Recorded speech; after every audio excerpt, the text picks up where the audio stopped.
নীরবতার মানে কি? আস্তে আস্তে তো অনেক গল্প শুনলাম। তার মানে আপনি আপনি কিছু জানেন? আমি কি জানি না জানি সেটা তো কথা না, কথাটা আমি আপনার মুখ থেকে শুনতে চাই।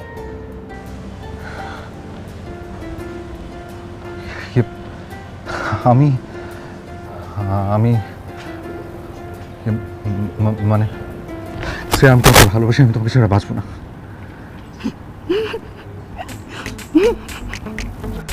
আমি কিন্তু ফান করি না, আমি কিন্তু সিরিয়াসলি বলেছি কথাটা। আমি তো বলিনি যে আপনি ফান করছেন। তাহলে আমি অন্য একটা কারণে হাসছি। অন্য কি কারণে? আমার আমার উচ্চারণে কোনো প্রবলেম হয়েছে? তাহলে আমার বান্ধবী বলেছিল নেক্সট যখন আপনার সঙ্গে দেখা হবে